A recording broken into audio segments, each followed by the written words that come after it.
ইতিপূর্বে নিউজে দেখলাম হচ্ছে যে ছাত্রদল ছাত্র শিবির নাকি চট্টগ্রাম বিশ্ববিদ্যালয়ের হলগুলো দখলে নিছে। গত 15 বছর কোনো স্যাটের ভালো ফালাইতে পারে নাই। এখন ছাত্র সমাজ এসে একটু রাষ্ট্র সংস্কার আন্দোলনের ডাক দিয়ে যখন সরকার পতন করলো, এখন তারা সুযোগ সুবিধা নেওয়া শুরু করছে। ছাত্র রাজনীতি কোনোভাবেই কোনো হলে হবে না। এটা যেমন তারা শুরু থেকেও তারও একসময় একমত ছিল, এখন তারাই যদি আবার এটা মানে লঙ্ঘন করে তাহলে যেই লাভ এই কুদু। যদি ছাত্র রাজনীতি হলগুলোতে থাকে, বিশ্ববিদ্যালয়ে আপনারা ছাত্র রাজনীতি করেন, বাইরে করেন, কিন্তু হলগুলোতে ছাত্র রাজনীতি হবে না। আপনি বিশ্ববিদ্যালয়ের বাইরে গিয়ে সেটা ছাত্র রাজনীতি করতেই পারেন, কোনো সমস্যা নেই, এটা আপনার ব্যক্তি স্বাধীনতা। কিন্তু হলগুলোতে কোনোভাবেই ছাত্র রাজনীতি করা যাবে না। বিএনপি একটা আমি এক সময় মনে করতাম তারা খুবই বিচক্ষণ এবং বুদ্ধিমান দল।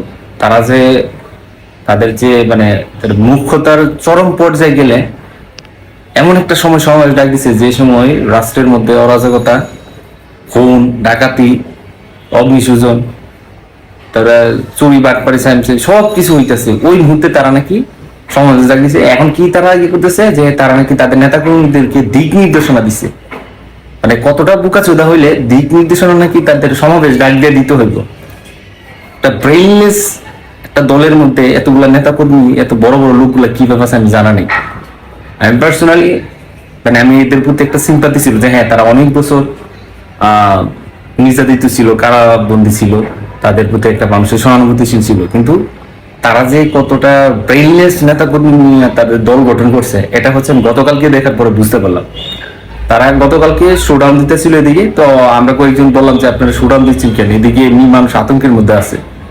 মানে আপনারা এমন মানে স্লোগানগুলো দিতেছে হচ্ছে প্রতিপক্ষের গায়েল করার জন্য, লাইক এরকম যে ছাত্রলীগের আমরা তুলে দিব আমরা ইত্যাদি নানা ধরনের কথাবার্তা। অথচ গত 15 বছর আমি এদেরকে মিরপুর কমার্স কলেজের রিয়েতে কোনোদিন দেখিনি। এখন হুট করে তারা বেরিয়ে আসছে গর্ত থেকে, আর সেই সমস্ত স্লোগান দিতেছে। তখন তারা বলতেছে 15 বছর ক্ষমতা ছিল, আমরা এদিকে স্লোগান দিতে পারি নাই, এখন আমাদের কেউ আটকাতে পারবো না, নানা ধরনের কথাবার্তা। মানে এক প্রকার উস্কানিমূলক। যদি এখানে বেশি আমরা ই করতাম হয়তো আমাদেরকে তারা মারধর করতো। মানে কতটা নির্লজ্জ একটা দল, কতটা মূর্খতার। আমার মনে হয় কি বিএনপিতে মনে হয় 80 থেকে 90% অশিক্ষিতরা দল করে, এই দলটা করে। শিক্ষিত মানুষ এই দলটা মনে হয় সাপোর্ট করে।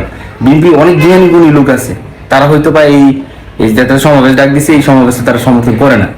আমি পার্সোনালি আমার বিশ্ববিদ্যালয়ে অনেক ছাত্র দলের ভাইদের সাথে কথা বলছি, ওরা নিজেরাও গেছে না। মানে কতটা মূর্খতার পরিচয় দিলে তারা এই সময় আইসা এই রাজনৈতিক সমাবেশ ইয়ে করতেছে।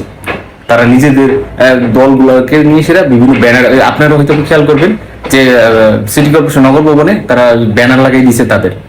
তারপরে চট্টগ্রাম বিশ্ববিদ্যালয়ের হলগুলোতে তারা তালা ভেঙে ভিতরে প্রবেশ করে ফেলছে। মানে এই সাহসগুলো তারা কোথায় থেকে পায়? ছাত্র সমাজ দেশ স্বৈরাচারী পতন করছে, ছাত্র সমাজই ডিসাইড করবে যে ছাত্র রাজনীতি থাকবে কি থাকবে না।